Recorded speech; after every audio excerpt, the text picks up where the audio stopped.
What's going on, everyone? Welcome to Movie Emporium's TV review of Season 1, Episode 10 of Poker Face, which of course is The Hook. This of course is directed by Janicza Bravo. Alright, here we are. We're at the season finale of course, Poker Face. Season 1 is the culmination that has been leading up for about 8 to 9 weeks now. It is officially over. We are, of course, getting a second season. But, of course, the series that was created by Rian Johnson with, of course, starring Natasha Lyonne has been a series that, or at least the first season, has been a very positive season. It's been a really good season. It's also had some lows, but for the most part, it's been a well kind of thought out, thought-provoking, fun Columbo Murder, She Wrote style series with some great leads and some great special guests and stuff like that. And it leads into this culmination of what we were kind of expecting to happen, which is she got hurt in the last episode. Benjamin Bratt's character takes her back to see Sterling Frost Sr. to kind of like, come to roost or whatever, and I guess you could say. And yeah, it's an episode that definitely has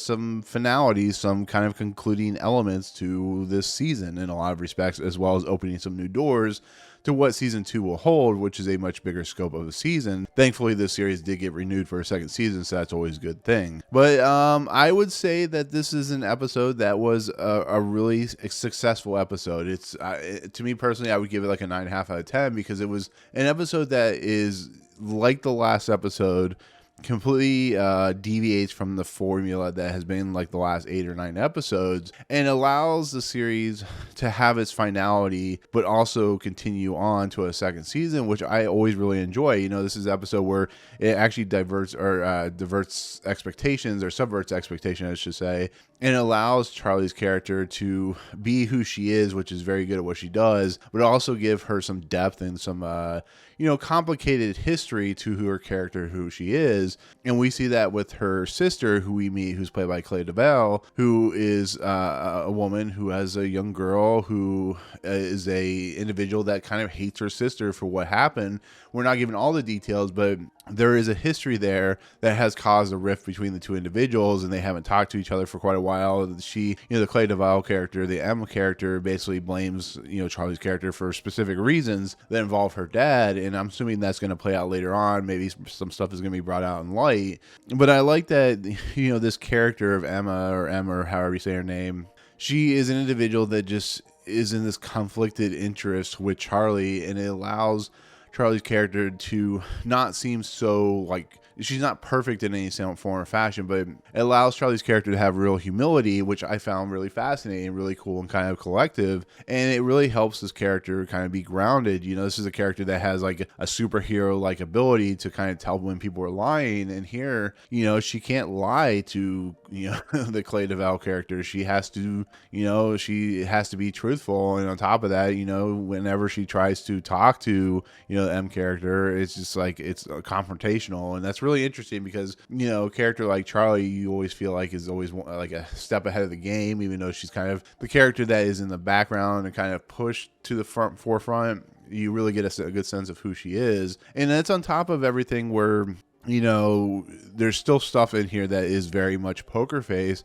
but you also get the really kind of subverted expectations, which I really enjoyed about, Ron Perlman's Sterling Frost character, because you've been thinking about this whole entire season about Sterling Frost sending out the Benjamin Bratt character, who's kind of like the lead security guard or lead security manager or whatever. And in the process of everything, he's been chasing her, and we get this like really cool kind of montage moment where each episode of the season we get a moment with Benjamin Bratt's character where we see each individual section where, for instance, the gas station, I think in episode 2, we hear about her in Texas, on his phone.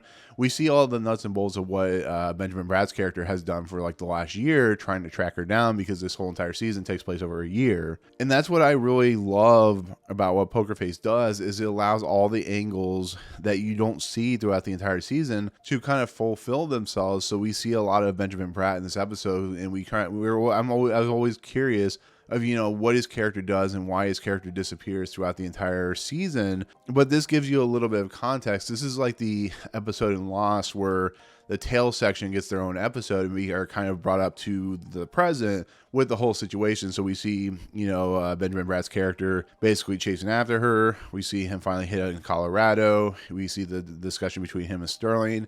But there is much more depth that we'll talk about with his character. But I like that when that stuff happens because, on top of that, he basically allows Charlie to maybe pull the trigger and kill him, and she changes her mind because she's not a killer.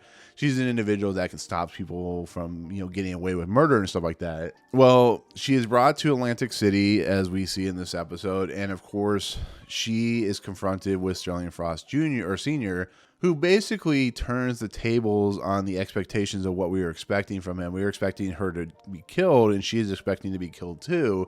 But that's not his plan. We learn about the 5 families, which are a syndicate. We learn about Beatrix Hasp, who actually is voiced by Rhea Perlman, which is kind of cool. And we basically learn that he is kind of tired of this syndicate, this group of individuals. He feels like he's under the weight. He doesn't want to deal with them anymore. So he's offering Charlie's character a job, which I found really fascinating because it allows the context of his character to be much more diverse, much more fluid. Instead of being a one-note villain, he's actually much more complex. And that's what I love, because this episode is written by Rian Johnson, and it's what he's known for doing very, very well, is subverting expectations on characters. So what you think a character is going to do is not necessarily that character's eventual arc at the concluding portion of any episode or movie or whatever Rian Johnson has been involved with. And that plays out here. It's very simplified. It's very much, you can kind of see it coming if you think about it, and just the way things are playing out. Like there's a whole kind of running commentary joke about how Sterling is like an old school individual, and it plays out very similarly to like 21, that gambling movie with Kevin Spacey and stuff like that, where Lawrence Fishburne is much better at doing old school stuff. But it brings into the fact of how difficult it is to deal with individuals that have really like sustained power when it comes to like a syndicate or a crime family or something like that. But he has a gift for her, and the gift that she ends up opening ends up being a handgun. Well, it's the same handgun from the car, so there's a connecting thing.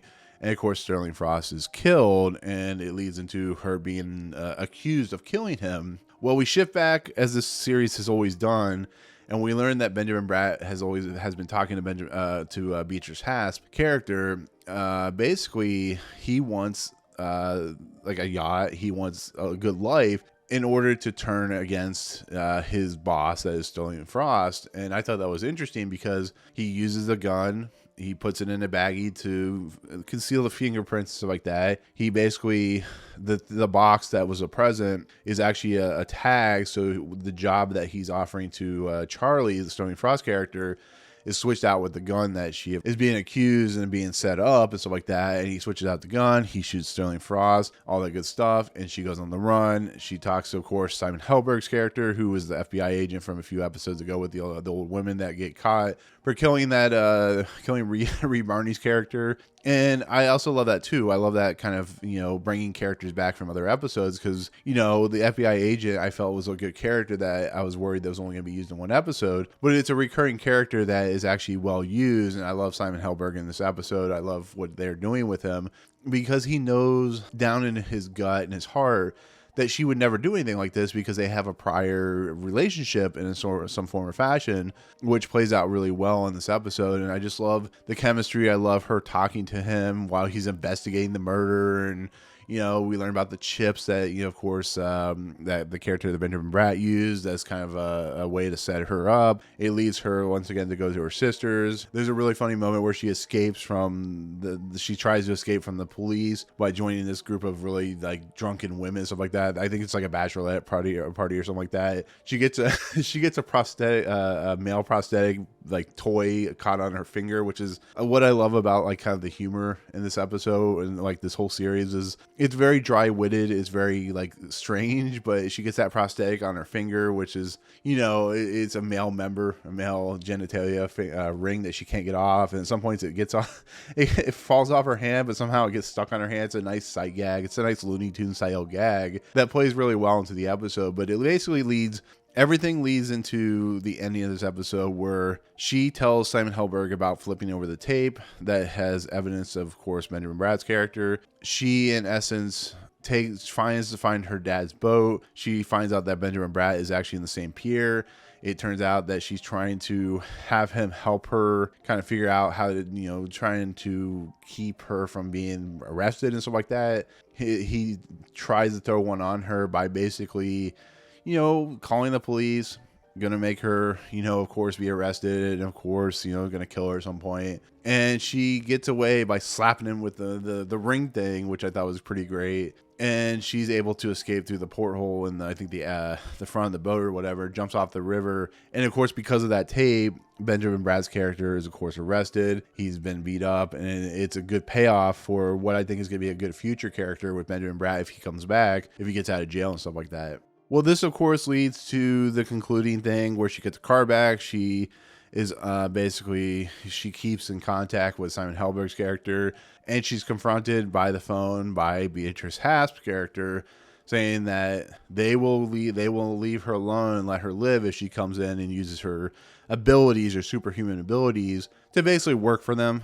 In a lot of respects, we'll see how that plays out, but she basically says go F yourself, and not in like more subtle terms than that, but she basically says, I'm good at what I do, we'll see how this plays out, which is leading her into season 2. She busts her phone and she drinks a beer and stuff like that. And that's what I really love about the episode. It's the simple fact that she doesn't change. The Charlie character doesn't change. She is who she is. She has to live with the fact that she's now in this predicament where she has to stay on the run for the rest of her life, and it allows this series to continue instead of becoming stale. So hopefully in the next season, dealing with the syndicate, we'll get more and more of not only of her back history, but some really cool stories. It's like, dealing with those very serialized episodes where you're going to get special guest stars like a Twilight Zone or Quantum Leap or something like that, where each episode is going to have some really interesting actors in the series. Maybe they'll bring back other characters from other episodes. Maybe we'll get some redos and stuff like that type of thing. But with that said,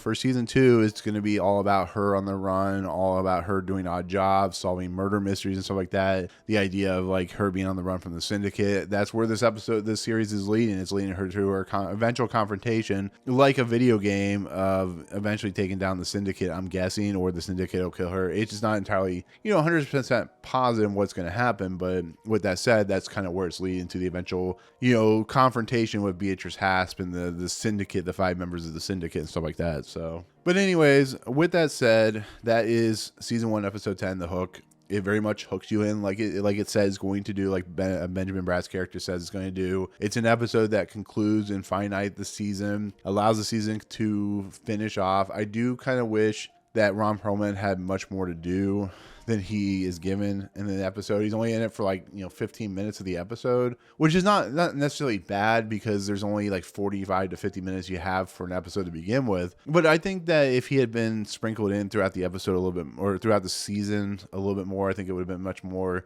dynamic character than what we eventually got. But his character, like Thanos a little bit, I know it's not Thanos, but like Thanos a little bit, is given a lot more complexity than what we were expecting to begin with. So, but like I said, this entire season I've said it, Natasha Lyonne is a special actress. She's fun, she's entertaining, she's dry-witted. Her humor is just, she pretty much plays who she is throughout her entire career, which is that, very wry, very dry, very sarcastic tone to her voice. But she is a character, especially in this, where she has a lot of heart to her. She has a lot of depth to her. We learn, like I said, with her sister, that her character is very, very much very flawed, very disturbed, but she has a lot of passion for helping people. Even her sister says, you are an individual that has the ability to help people, but just not me. So therefore, she's saying, you're not somebody who I need to be around, but you're somebody who's going to help people. Similar to Quantum Leap, similar to Columbo or Murder, She Wrote. It's that type of situation. And that's why this episode works the way it does. And that's why this season,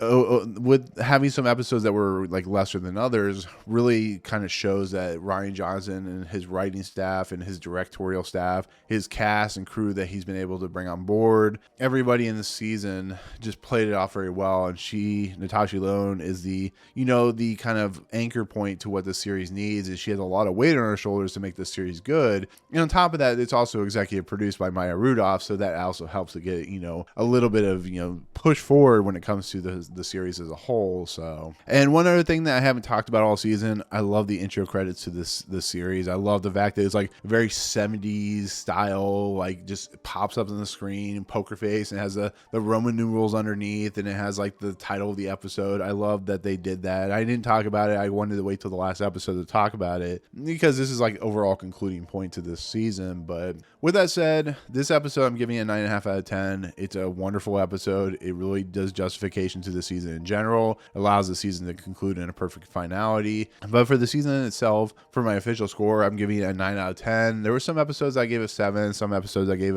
I think I gave one episode 10 or something like that. It's what I feel is like the perfect score for this first season. It's much, much better than it needed to be or should have been. And it shows that, once again, Rian Johnson is on all cylinders when he's firing. And he's got the perfect cast and crew to work behind him in this series. And, you know, whether he like continues as a writer and director later on in the series with his schedule and what he's doing will remain to be seen. But for right now, it's a great way to have a show out there in the open that his creation that's not Breaking Bad, that shows his kind of a depth of creativity and, you know, panache. And like I said, Janicza Bravo as a director in this episode is fantastic. So, and that's for all the directors. They all did a perfect job for what they were tasked to do for a series like this. So, but anyways, thank you so much for coming along on this journey for Poker Face Season 1. It's been awesome. Can't wait to see what my next reviews for whatever series comes up.